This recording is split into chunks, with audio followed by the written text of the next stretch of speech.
What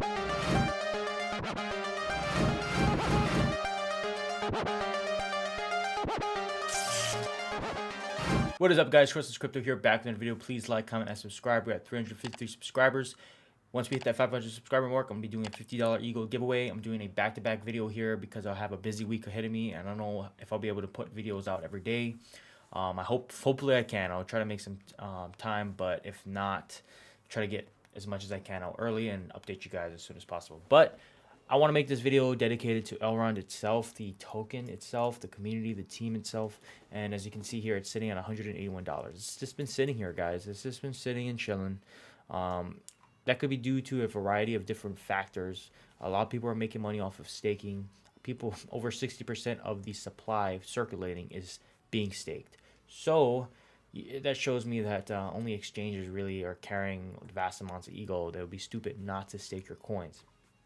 Now, like I said, guys, staking providers are constantly changing. So make sure you guys are on their Telegram groups and actually staying up to date, because they have bots that track when people undelegate and when those staking become available. Some of them sometimes 200 EGLD. Keep in mind, you got to have a minimum of 1 EGLD. So make sure you have that and enough to pay the network fees. So this is nothing crazy. What I like to see is this long-term stability. As you can see here, it was stable for these time points as well. We'll have to see where this goes. I'm not in a rush. Like I said, this is a long-term hold.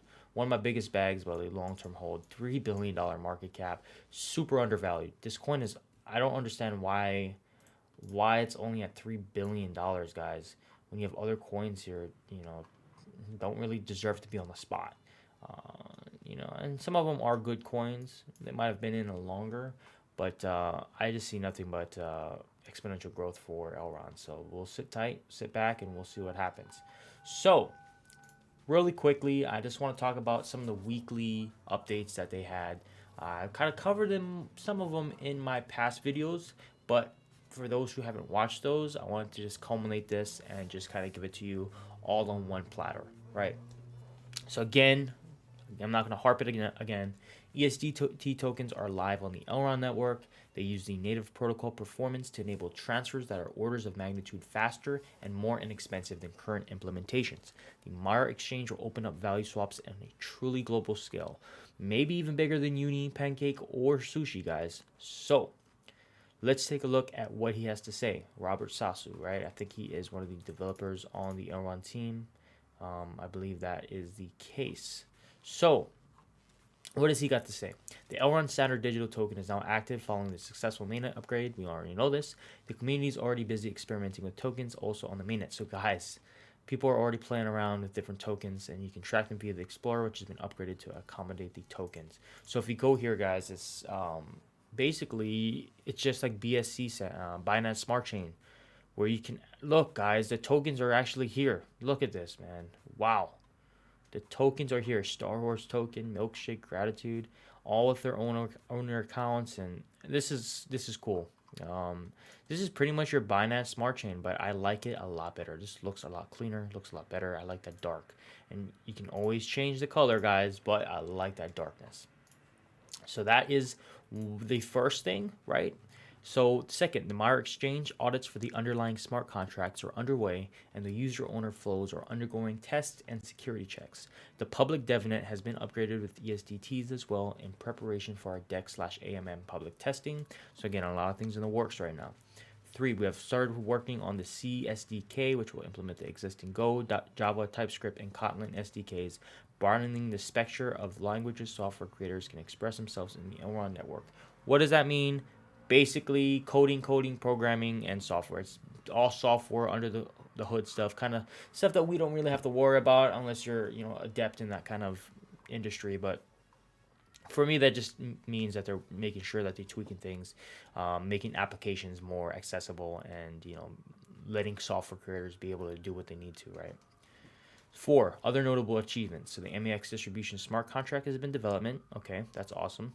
Made proxies to the decentralized exchange smart contracts in order to be able to use locked assets for providing liquidity. Okay, so offering a lot more flexibility when it comes to certain aspects. And then MEX tokenomics worked out in great detail, made technical analysis. Yes, I talked about this in my couple videos ago the actual tokenomics, and that's, you know, they fleshed it out really nicely. Apologize for the sirens in the back. I don't know what's going on with Japan nowadays. Number 5, add a new implementation for the unbond tokens functionality in order to be able to unbond unstaked tokens regardless of the order of the unstaked info elements, and advancements in the new heartbeat implementation designed to use less network bandwidth. I'm gonna cut this real quick. Sorry about that, guys. Ambulance. I live right by a hospital, so. All right, so let's get back into it. So number 6, the bug hunt / bug fix the current development branch for the OM and the exceptions it found, right? So the testnet release, started Ledger Live integration, right? I saw that. ESDT and NFT documentation and testing, and the bug hunting for OM development branch and accounts manager tool. Again, more bug stuff, more development stuff, you know, more nerd talk, right? 7, exchanges and integrators technical support and guidelines for updating to the latest mainnet version, exploring a new staking feature where one validator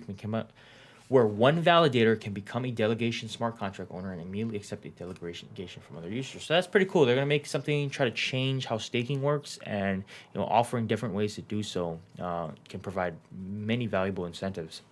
8, latest checks on all the new features released on the mainnet, finish the audits, eligible versus waiting time statistics, computation and validation, top-up and reward unit test, send transaction tool optimization, and more Mandos NFT test. So again, they're making sure that the mainnet has every single different feature that they possibly can in order to make sure that it's good to go. Number 9, started a redesign of smart contract modules and contract call proxies in Elrond. Awesome. So basically, what does this mean? It just contains a workaround for working with nested synchronous smart contract calls. It's all about the smart contracts, guys. In order to have an efficient ecosystem, these smart contracts have to be just as efficient, if not perfect. Branch testing, the full history nodes feature with its ESDT bug fix, software start, API, middleware response. So real quickly, guys, all this nerd talk, right? Average investor like you and me probably don't really understand it too much. But the fact that they're letting us know what exactly is going on, to me, for someone who has no idea, they're making it seem like they know what they're talking about, they know what they're doing, they know exactly. When they're saying that they're doing branch testing, full history nodes feature, ESDT, whatever, they're actually doing this stuff. And this is awesome because it shows that you don't have just some Joe Schmoes working on this team. You have people who are professionals in this industry, people who do this for a living, who are knowledgeable on this job. That's what makes me confident. So again, let's continue. 10, start working on a script that generates an output after a branch test, which means cross-validation of APRs approximated by the Elrond API and the rewards given by the protocol, and then implement the possibility to change top-up and base rewards formula while keeping changes backwards compatible. 11, branch testing, full history nodes feature, ESDT bug fix, soft restart, API middleware response, and start working on a script that generates an output after a branch test.